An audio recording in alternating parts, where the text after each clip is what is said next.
And welcome back to the Dave LewAllen Podcast. We cover sports stories, newsmakers, difference makers in our community on YouTube and all of your favorite podcast platforms. We certainly appreciate your support for this podcast. Tell a friend, share it as we continue to grow our audience. Today we're going to talk about an interesting topic and very relevant with college football just around the corner now, but it's not Michigan's most recent perfect season and national championship. Well, we'll touch on that, but it is the 1997 perfect season and national championship, and the book that chronicles it, Mountaintop, by Nick Baumgartner and my guest here today, Mark Snyder, and also one of the captains of the 1997 Michigan National Championship team, Jon Jansen. You know him, of course. 97 won the ticket. Morning co-host, Costa and Jansen with Heather in the morning, and his work also on the University of Michigan football broadcast as the analyst now, Jon Jansen, joining us along with Mark Snyder to talk about this book, Mountaintop, which is available at independent bookstores and on Amazon, certainly. But to talk about a season, Jon Jansen, and we'll start with you, that was so special, so memorable, and you were a big part of. It was, it's one of those years as you get older that you look back on your life that it just, everything seemed to fall into place. It was such a special season and has created, a lot of opportunities for the members of that team. It's created a lot of opportunities for me, but it's such a special memory for all the guys that were in that locker room, the coaching staff, everybody that was in Schembechler Hall at that time, how much it meant to us. And one of the things that I think is very special and unique about the book is all of the perspectives that you get a chance to look at the same season, and it's stories that you hear from myself, Marcus Ray, Brian Greasy. I could go down the roster. I'm not going to do that, but everybody has their own perspective. We know what the win total was. We were 12-0. We know that we got a chance to play in the Rose Bowl. We beat Ohio State at the end of the year. All the facts are there, but the perspectives that everybody saw that season from are always a little bit different, and there's stories. It was such a special year, and one that I relive in my mind on a daily basis. Yeah, for sure, as one would, as you should. Mark Snyder is here. You wrote this book with Nick Baumgartner. You were a Michigan student in 1997 when Jon and his teammates won the national championship. Then all these years later, you're the author of this book, looking back at that championship season. What sparked the interest for you and Nick and this project? Well, I guess, having lived through it, it's one of those things you think you know about it, and then it kind of leaves your mind a little bit. Everyone kind of held on to that. But Jon actually is one of the ones who sparked it. Jon called me, and we had a relationship for time because I covered the Michigan football team for many years. And so I knew Jon very well over the years, and we were in college together at the same time. And he had a lunch with Lloyd Carr and one of the senior manager of that team, Ed Magnus, and they kind of talked about how there wasn't a book about this team. They didn't, and that's one of the most interesting things about it is there's a political book for every 5 minutes about everything, but no one wrote about this team. And so, the reason was why, and I was kind of curious, and they approached me to write the book, and I kind of pushed back a little bit, and I said, well, why has no one written this book? Mm-hmm. And I think it's because all of these guys, their stories were so personal to them. They were so meaningful that they wanted someone who they could trust, and I think that we had established a trust over time with Lloyd Carr and Jon and I, and I think that we were able to start the project from there and kind of investigate. Kind of what I said to them from the beginning is, I don't want to write about a book about what everyone knows. I want to write a book about what everyone doesn't know. Everyone has their own memories. You have them from covering the team, and people have them from being fans at the games. But those are the things that they already know, and everyone has their own perspectives. And these guys had the perspective and all the stuff that people don't know about, and that's the things that we wanted to talk about. And I think that kind of came across because all these guys were willing to share their stories. And we'll talk about some of your teammates, John, Charles Woodson and Greasy and Marcus Ray, and you had personalities, you had characters on that team, you had great football players who all happened to come together, right, for a common purpose, and you achieved more than maybe any of you could have expected, based on where you'd been to that point. What is your thought on that? Well, it certainly. I mean, up until that season, it had been a bunch of 8-4 seasons, and we knew how special Charles Woodson was. We knew that he was a guy that was going to be a high draft pick. We always had that type of guy. When I was a freshman, we had Ty Law, who was a first-round pick, but we hadn't done anything special as a team. We hadn't won a Big Ten championship. We had been able to beat Ohio State a number of times, but it didn't amount to the ultimate goal of winning a Big Ten championship. We didn't want to be that class because when I was recruited, there were classes that were leaving Michigan with 3 and 4 Big Ten championship rings.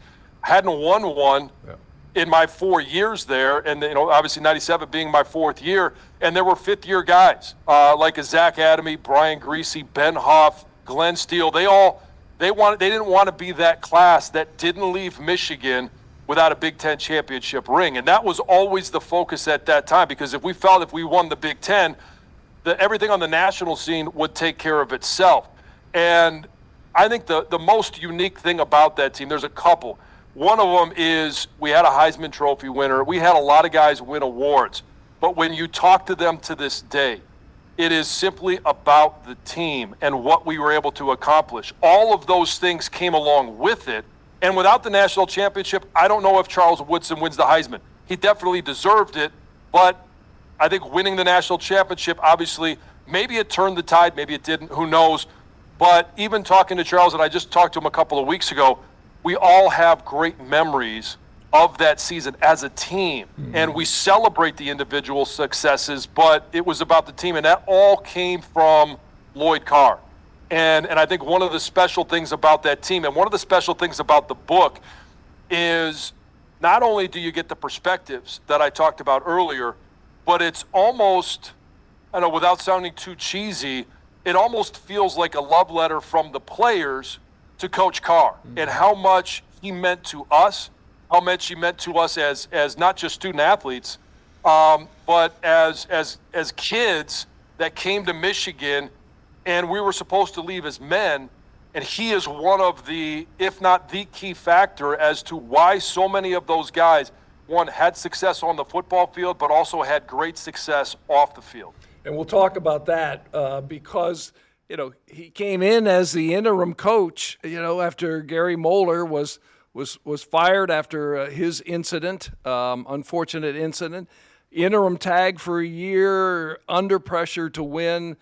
Finally did win enough to get some assurances, and then 97 happened. But and John will get you to talk more about Lloyd. But Mark, in the book too, I mean, we get a picture of Lloyd Carr. I mean, clearly, he was, a coach. He was a good coach. He was a motivator, but he was also a human. He was a father figure of sorts. He was a disciplinarian, but one who would, in many cases, give second chances. And I mean, these are young kids, right? 18 to 22 or 23.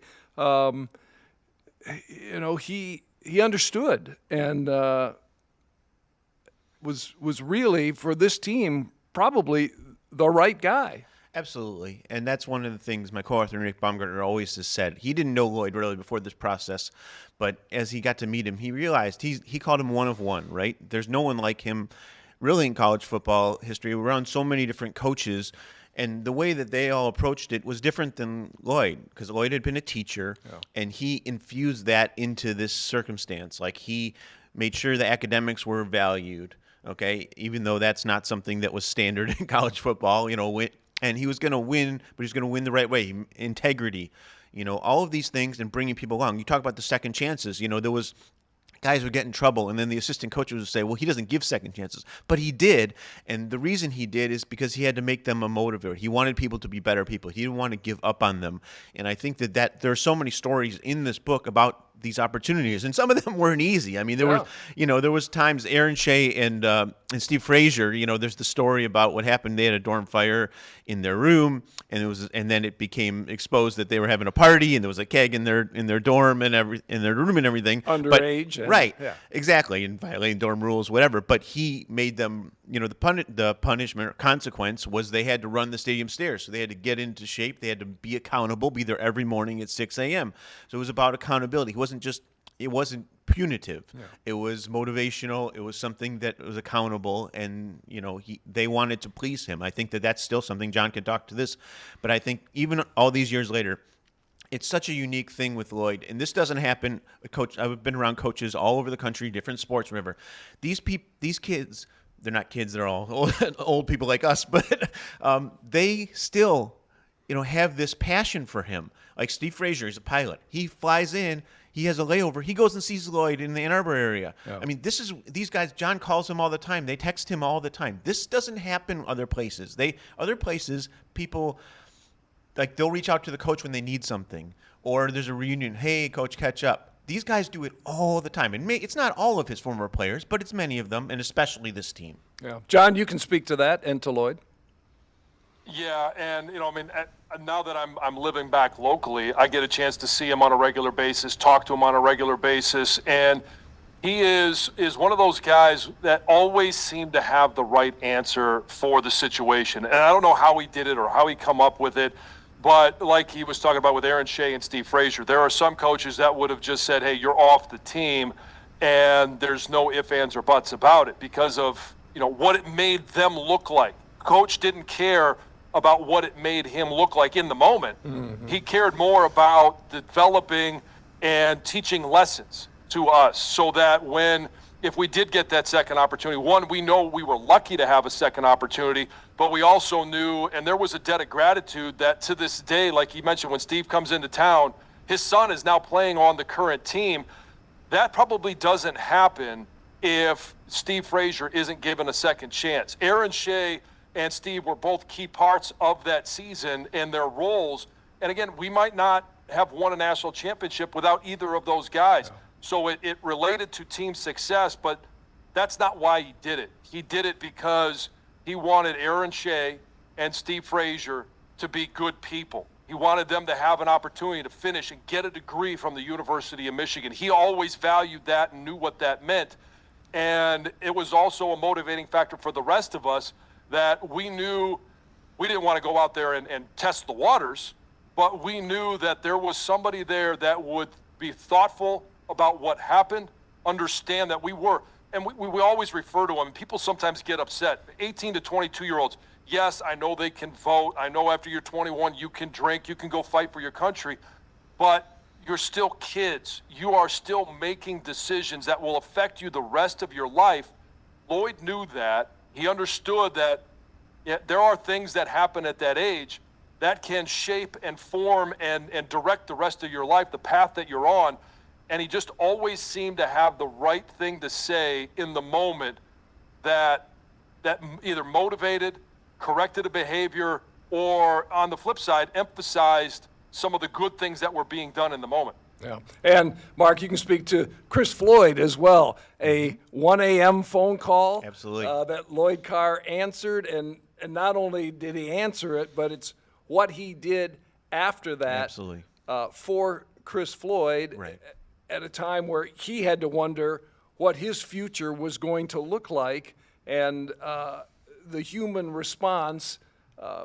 I did not know that story, and that's one of the beautiful things about reading a book like Mountaintop, as well as you get those stories. Well, and I guess we appreciated Chris, because Chris is like the rest of these guys, because of the time lapse, because statute of limitations, whatever. 25 years later, he felt that he owed it to Lloyd. He was going to be honest and everything. So Chris, the story is that late night, one night, Chris is coming back from wherever he is. He was at a party. He was doing whatever. A police officer pulls him over and gives him this option. He says, do you want me to, ticket you and take you away to jail, or do you want me to call your coach and let him deal with it and we can call him. And Chris paused and thought about it. He goes, well, if I go to jail, or get taken, maybe my career is over.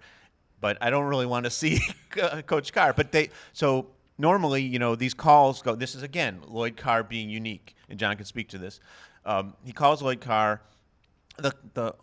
and he says, "Come on." He says, "This happened, whatever." Well, normally the head coach is like, "Oh, you woke me up," or whatever. But instead, what happened? And then they call their assistant, or they call some low link, "Go get him. I'll see him in the morning in my office."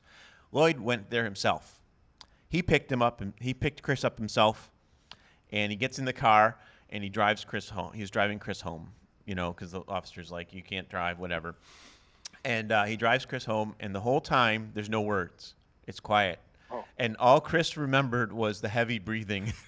and then they pull in, and he said, Lloyd didn't say a word, and Chris is about to get out of the car. And Lloyd looks at him, and he goes, "You're not stupid enough to leave this house again tonight, are you?" He goes, "No, sir." And that was it. And, this is a game week, and Chris was suspended for the week. But no one as we talked to players, I'm like, do you remember why Chris was suspended? They didn't even remember that he was suspended. But most of the people didn't know. Lloyd didn't go around and make an example out of Chris in front of everyone, which is what a lot of coaches do. He just knew that Chris was going to learn from it, and he dealt with it. And Chris didn't even go actually to the game. A lot of times suspended players go and they don't wear their pads, but they stand on the side. Chris didn't go because he was so embarrassed about what happened and with his family and everything like that. And so, but he learned this lesson, that he was just going to be a leader for the rest of the team, and he was going to do his best and be focused. And it was Lloyd didn't do things the way everyone did them because he dealt with each situation individually and dealt with it in the moment. And Lloyd, it's a humility, right? He didn't have this ego. And because he didn't have this ego, the guys on the team took from that. So he modeled this, and they followed the same way. And that's one of the things that made this team great is the humility and the lack of ego. Yeah, John, I'm just shocked by that Lloyd would get out of bed and go pick up this kid on his team and drive him back. Who does that? What other college coach would do that? Head coach. Right, and calling coach at that time. Yeah. It's like picking up the phone and calling your dad. You know that the outcome is worse either way, but if you go to the station and you say, you know what, you're going to have to deal with coach or your dad at some point. So you might as well take it now. And that's an example of like I said, Lloyd just understanding that, just sitting in the car and listening to coach breathe, the silence was so painful in those moments because you knew he could have, all the words that he could have been saying. You're playing that soundtrack in your mind. And then when the punishment comes down, those are some of the reasons why when you go out onto the field, and yes, Chris Floyd, all of these guys, myself included, we wanted to be as good as we possibly could because we wanted to play in the NFL. We wanted to win games. And so you were going to do what you could, but you would always find a little bit more because you just cared so much about Lloyd that you would give that little bit of extra effort, that you would sacrifice some of those decisions. Okay, I made this bad decision. Now, when the time comes, whether it's a Friday night, it's a Saturday night, it's a Monday night, it doesn't matter. Not only am I going to make sure that I'm doing what I'm supposed to do to win and to play for Coach Carr, to continue this privilege that we've been given, but I'm also going to be looking out for my teammates and make sure that they don't make the same mistakes. Whether it's a senior, a junior, a freshman, we want to make sure that the lessons that we learned, that they don't have to relearn them in the hard ways that we did. Yeah. The book is Mountaintop. Nick Baumgartner, Mark Snyder. Mark is here with us. It's about the 1997 Michigan undefeated national championship team. We mentioned some of the names. Brian Griese, who considered not coming back Absolutely. For the 1997 season, but did. We talked about Charles Woodson, who won the Heisman. Things that I remember about the 97 season in particular, it's the Woodson interception against Michigan State. Absolutely. It's the punt return against Ohio State. It's the interception in the end zone against Ryan Leaf in the Rose Bowl. I mean, and the punt return against Ohio State, can't forget that either. I mean, what a remarkable athlete, what a tremendous football player, Hall of Famer, now Heisman Trophy winner as a defensive player primarily. Oh man, he was it.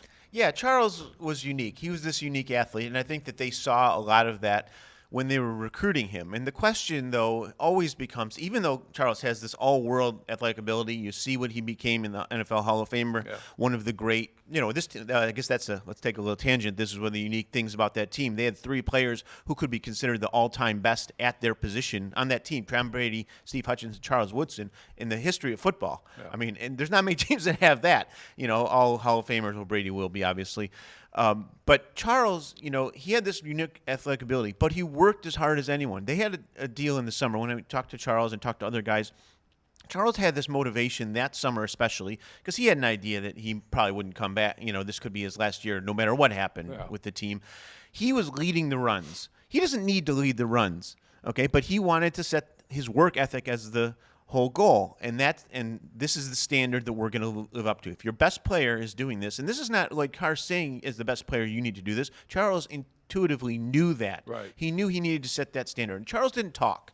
He was not very vocal, and actually there's a story in there about the first team meeting, and that it ran a lot longer than it usually does. It ran into 2 days instead of 1 day where they're setting the goals, and Charles just threw out all the goals, all these third down conversions and stuff. He said, we just need to win. And it sounds hokey, but for this team, it was perfect. Charles had this ability to do things in the biggest moments, and that's the greats of the great.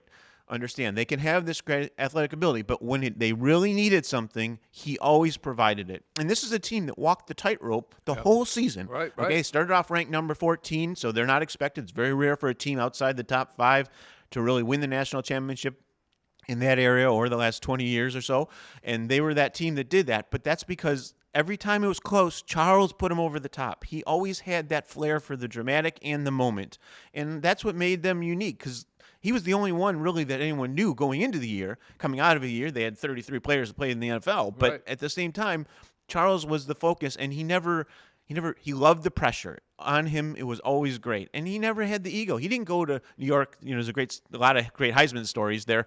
But, when they went to New York, Peyton Manning had this huge entourage. All these people are going with him. Charles rolls in with his brother, his mom, and Marcus Ray. I mean, this is, not quite the same standard there and everything. But that's Charles. And Charles is still like that. Yeah. He still has that humility and everything despite his accolades and everything. Well, the other thing that I forgot, how could I, right, is Charles and David Boston in that Ohio State game.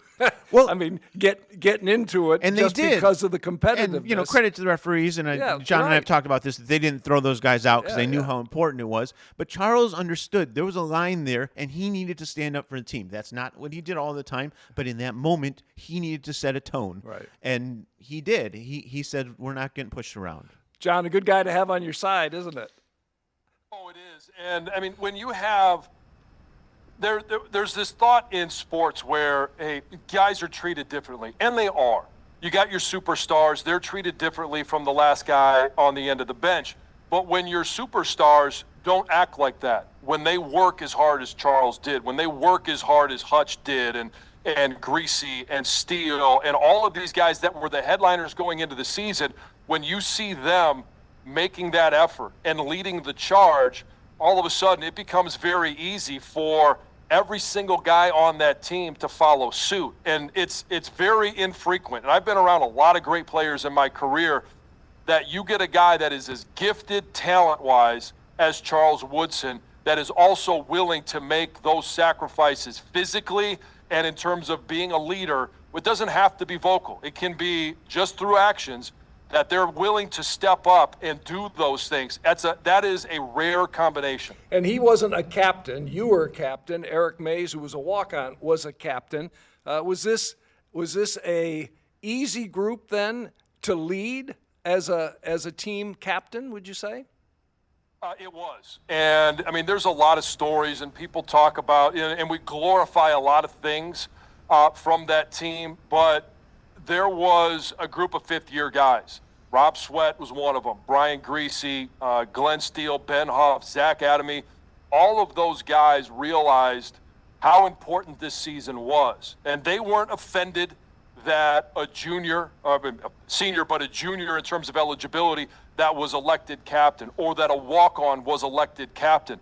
They're the ones that voted for us. And they knew that there were certain things that we were going to be able to do with everybody else, didn't have to do with them, but it wasn't that they weren't leaders. They were just as much leaders on that team in a lot of different ways. And when you have guys that know, one, when to lead, when to follow, and when to push everybody else, it was certainly the easiest group. I've been a captain of a lot of teams, and that was the easiest one to do, just simply because everybody understood their role, when to step up, when to step back, and when to play.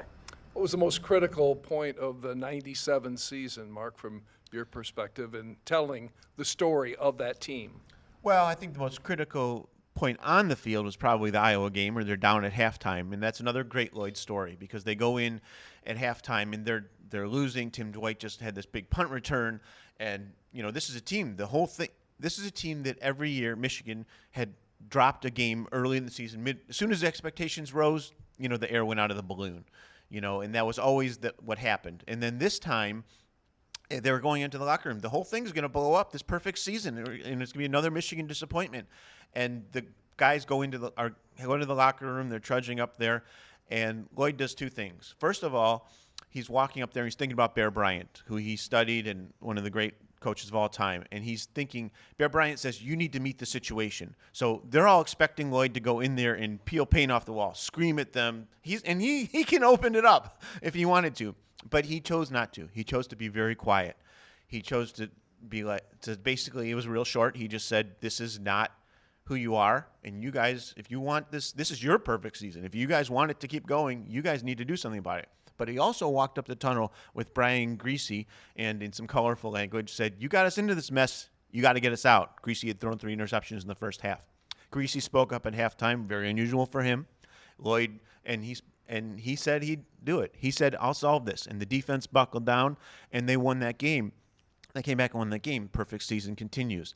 But there's so many things in terms of pivot points that could have gone wrong, throughout the season. There's a story about Northwestern game and sign stealing, which in this situation, Michigan was the victim instead of the alleged perpetrator. Yes. But it's there's all these things that could have happened in terms of pivot points. Most teams, have that one moment that turns everything. But this team had so many, and they succeeded. They met the challenge every time. And that was the unique thing. I mean, John talks about all these guys. They all had their best season at the same time.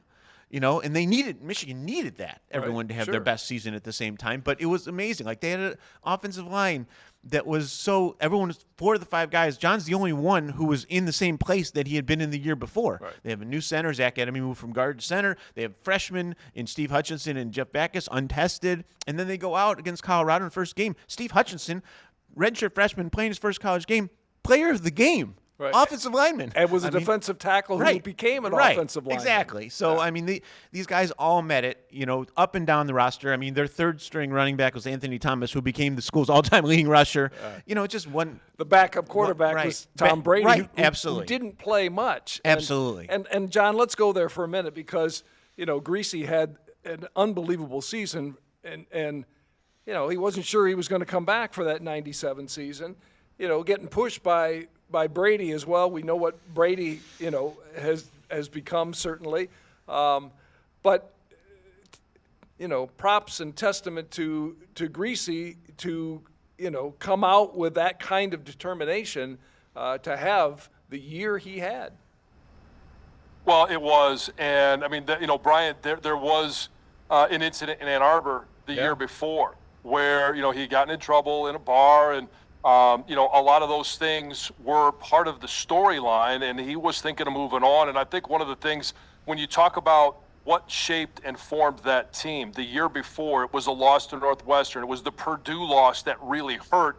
But I think more importantly was the Ohio State game, where Brian did come in the second half and relieved Scott Dreisbach and hit Ty Streets as he beat Sean Springs to go for a touchdown. We end up winning that game. And I really think that was a huge motivator and a decision maker for Brian to say, you know what, yeah, this felt great. This is something that we can build on. And to be able to come back after that season and then put together an undefeated season. And I know Mark talked about the Iowa game, and yeah, there was the Northwestern game, which we had no idea what was going on behind the scenes. We were just playing. And then it's also the Penn State game. Absolutely. Where everybody told us that the Penn State was just too good. There was no way we could win that game. Beano Cook, it's famous. He said, if you got a better chance, just send the band and then get back on the bus and leave. And we go out there, and that was in 5 years in college, 12 years in the NFL, covering Michigan football now in the NFL. I have never been a part of a game where one team absolutely dominated from the very beginning of that game to the very end. And it really was. Penn State had no chance in that game. And they had great players as well, celebrated players. But that was just one where we made the decision that it was going to be our night. This could be and it was our plant the flag moment, that we are here, we're here to stay, put everybody else on notice. So you beat Michigan State, win that Iowa game, win at Penn State in that dominating fashion, beat Ohio State. Absolutely. Complete the perfect regular season, go to the Rose Bowl to play Washington State, to secure a national championship and fall behind early, but get the job done there too, and it's roses for the Wolverines. Yeah, I mean, it was another Charles Woodson moment, right? Yeah. I mean, they fall behind, and this 40-point-per-game team from Washington State is just going to roll, and everyone thinks, well, great defense against great offense. That's how, and they get up, and they're about to score and go up 14-0. In Michigan, if they go down 14-0 to Washington State, they're probably not winning that game. It's just not going to happen. But Ryan Leaf, with his arrogance, throws the ball, and he throws at Charles. Charles comes out of nowhere and picks it off. Charles made the moment. Okay, and then there's Michigan's offense did not work that day much. It was 2 big bombs to Ty Streets, 50-yard touchdowns, and Ty Streets had the game he hadn't had all year because he had broken fingers. But he was perfect in that game, and Brian was perfect in that game, and it was a symbol. It reflected this whole season and this whole team, because when they needed to do something, they did it. They were able to. They had a great drive late in the game to help seal the game. I mean, these are the things, with the offensive line showing up and really making that difference. Yeah. This is historic. Michigan had not done this in 50 years, and all of the commentary was just like leading into last year. Michigan cannot do it again. They're not a program made for the modern era and made for the national championship. And then they did it. Okay, I think that season changed the national perception. John talks about the Penn State game, and that's another one of Nick Baumgartner, my co-author, one of his great thoughts was, this is the moment that Michigan went from a regional program to a national program. And the respect of them and the view of them totally changed in that dynamic. And I think that for Michigan to prove that on a national stage against this other team, Washington State, this high-powered offense, it showed, they could meet the moment. And I think that's something that's a legacy for these guys. And I think it's carried on through their whole lives. So you had a reunion with this team, John, the 97 team, 25 years later. What was that experience like? I mean, I'm sure you've kept in touch with many of your teammates over the years, but some guys you haven't seen, I'm sure, or even necessarily communicated with. But how special was that to come back together and celebrate that special season? There's nothing more special than those moments when you get a chance to see guys that you haven't seen for 5, maybe 10 years, maybe even longer. And, first the reaction is always that they walk in and you're like, damn, you look old. And so there's those moments, but everybody kind of fits back into the same roles that they were in 25 years ago. And you're talking about grown men with families, some of them kids in college doing their thing. Right.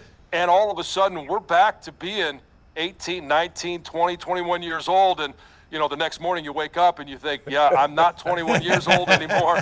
It takes a little bit longer to recover from some of those moments. Yeah. But the stories, as everybody would anticipate, just get better. They get grander. We get better at telling them. Yeah. And it's just like it's a family reunion, because that is a family that we have a shared experience, a shared struggle, a shared success that you don't have with other people in your life. They don't know what that was like. They weren't there. This book tries to give you as much of that perspective as possible, but for the guys that were there, the guys that lived it, breathed it, and it's such a unique experience to then years later get together, rehash the stories, but it's just the feeling of being together. And of the, I don't know how many guys total were on that team, 115 guys. We typically at every one, and this is like I said before, guys have families. Yeah. Some guys are coaches. Some guys are, kids are in college. We all are busy. Everybody drops what they're doing, and we get 95% of the guys coming back. We get staff to come back because it just feels good. It feels comfortable. It feels like family. Yeah, you walk together forever. Isn't that what one of the lines that one of the coaches used? Certainly. The book Mountaintop, it has all those stories in it. Nick Baumgartner, my guest, Mark Snyder, Jon Jansen lived it, of course. It's available independent booksellers, Amazon, and then you have a website too, Mark. Michigan1997book.com. If you go there, you can see all our upcoming appearances, where we're going to be in person, so you can hear some of these stories from the former players, et cetera, or go around the country, different places, and as well, there's a link to buy it on Amazon. All right, so this book, again, celebrating the 1997 Michigan season, first national championship in 50 years. Fast forward to 2023, and the Michigan football team with another undefeated season and a national championship. Look, these don't happen, for most schools, very often. For some, it never happens. Michigan, again, had one of those special seasons. Even with all of the controversy and things that happened, had another one of those special seasons. John could speak to it better, but to me, as an outsider, someone who didn't cover the team, I think there were some parallels in terms of humility and in terms of the egolessness of the players and what they wanted to do, as a common goal. That team had higher expectations, obviously, because they had been to the playoff the previous 2 years. People expected a lot out of them and everything, but they still, every time they faced adversity, just like is a different kind of adversity, right. Obviously, but every time they met the challenge, and I think that they had some great leadership as well internally, and those are the kind of things that you need. I mean, this for Michigan people, as I go around and talk about this book, Michigan fans, they're not getting these Alabama multiple national championships over. So these teams mean so much to them. They're so passionate about them. The 97 team, obviously, that I know much better, but even this team, as it went around, it's important to them. They don't know when the next one's coming around again, and they invest themselves, like all college football fans, but so heavily in it that now they want to hold on to it, and they appreciate those guys who help bring it to them and give them this moment. John, you had some adversity in 97, certainly with your team, with injuries and guys that had to move around and guys that had to step up, and some of the other, disciplinary things that happened during the season that we talked about. Certainly, the Michigan team that is the most recent national champion, they had more than their share of adversity and controversy, with recruiting stuff and the alleged sign stealing and all the rest of it. The fact, from your experience, overcoming adversity, how about that team overcoming all of the adversity to achieve what you guys in 97 also achieved? Yeah, and I get asked the question all the time, why was your team successful? And I've somewhat tried to answer that today, and I talked about the leadership of Greasy and Huff and all of those fifth-year guys, the leadership that Eric Mays and I were able to provide as captains. And this year's team, if you're going to have success in any avenue, business or whatever it is that you're trying to find success in, you've got to have great leadership. And this team, whether it was Mikey Sandberstill, Trevor Keegan, Zach Zinter, Blake Corum put his NFL dreams. There's so many guys, Cornelius Johnson, they put their goals of being NFL players on hold for a year, and their model was unfinished business. They wanted to come back because they had been to the playoffs 2 years in a row, had come up short in the first round of the playoffs, and this was their opportunity. They knew that they had something special. They had no idea the controversy or some of the challenges that they would face, But my hat is off to these guys, because no matter at any point what was thrown at them, the players rallied around themselves. They had great leadership. They knew exactly what they had to do, and they went out there and they performed on the field. They were able to block out, and it's so hard these days. You guys all know this, being in the media, of trying to block out distractions because of social media, because of the constant news coverage. There's nothing these players with cell phones and video and cameras everywhere, there's nowhere for them to hide. There's nowhere for them to get away. They can't deny what is being said about them, about their coaches, about their program. They stayed focused on the task at hand and were able to go out there and just simply win football games. And the fallout after is ongoing. Harbaugh's gone. Sure. He's head coach of the LA Chargers now. Sharon Moore is been elevated into that role. There is the NCAA investigation still going on. The sign stealing thing. I mean, there's still actions, I guess, that will likely be taken. Mark, as you look at this, again, not covering it on a daily basis at this point, but is that diminished? Does that taint? Does that take away from what was accomplished on the field? I don't think so. I think it's like anything else. I never believed in all these vacated things. I mean, we wrote about them and stuff, but I never really believed that was really valid. Fab Five, etc. You're as a fan, especially and as the players too. But you see it happen. Right. As a player, you experience it happen. Those things, no one's taking that stuff away from you. Once it is accomplished, this is part of you and part of what you did. Now, all the other stuff, it's going to be adjudicated how it is, and it's going to be sorted out. And, people in Michigan fans are going to view it one way, and everyone else is going to view it another way. But, those are the circumstances away from the title. Like, they won the title, and I think that the way it all happened, because it came out during the season, and I think that's something, I don't know if it's a benefit to Michigan, but in terms of that team, the fact that especially the sign stealing stuff came out during the season and there was action taken, allows their championship to be validated in a certain sense. Because for the rest of the season, they said, this guy's gone. He's not doing whatever he is alleged to have done for us previous to this, and we're still beating winning at Penn State, beating Ohio State, beating Alabama in that classic game, and beating Washington, beating great teams. We don't need all of this to do that. And so I think there was some validation that they can point to and say, against the hardest part of our schedule, we still won. We still handled all these people, and, we have this ring to show for it. Yeah. John, do you feel similarly? Yeah, from a fan's perspective, one of the great things about, and unique and was great, a great opportunity for this team is that they were able to play that first round of the playoffs in the Rose Bowl. And the similarities and I got this all the time. Hey, from fans, I was there in '97, and obviously, January 1st of '98. Yeah. Right. And now I'm back here to experience it again with my kids. And you can't take those memories away. And I mentioned it, it's all about the players. And it was the leadership, the ability for those guys to overcome some of the challenges and obstacles. And, it like Mark said, it's going to be adjudicated however it is.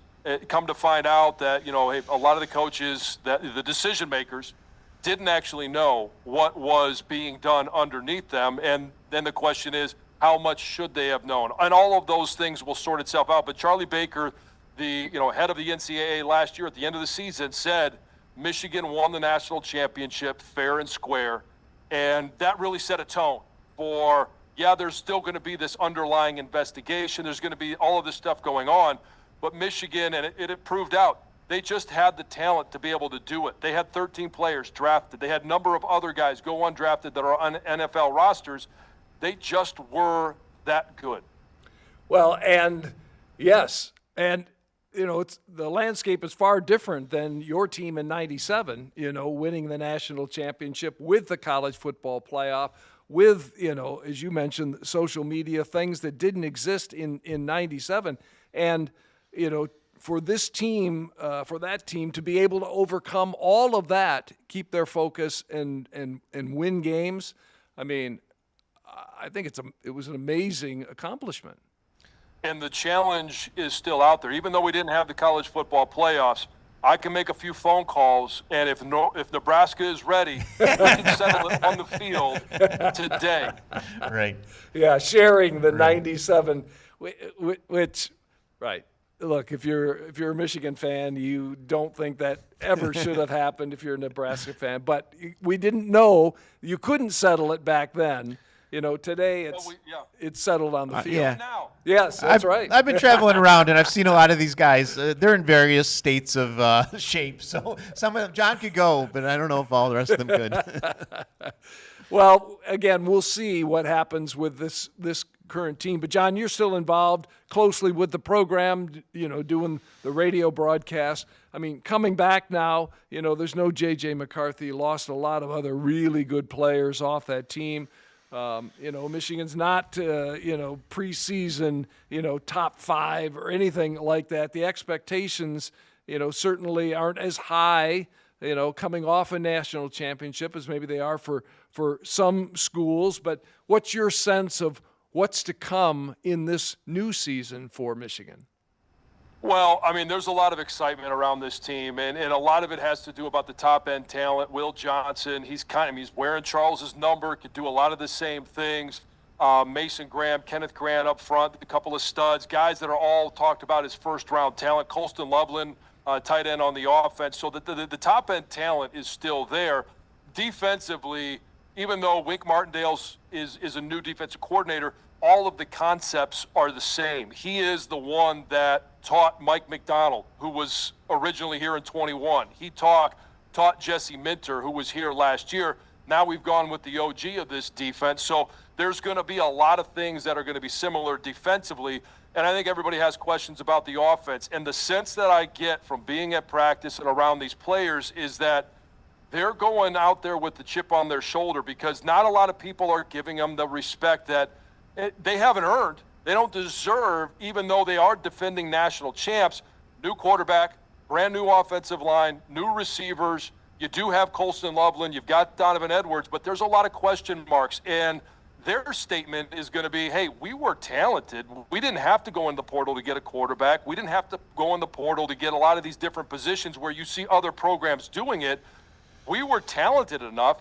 We just had guys that had more seniority and were better last year. So we want to go out and prove that there's no drop-off just because, and whoever the quarterback will be, is there going to be a drop-off from JJ to Alex Orji or Davis Warren or Jack Tuttle?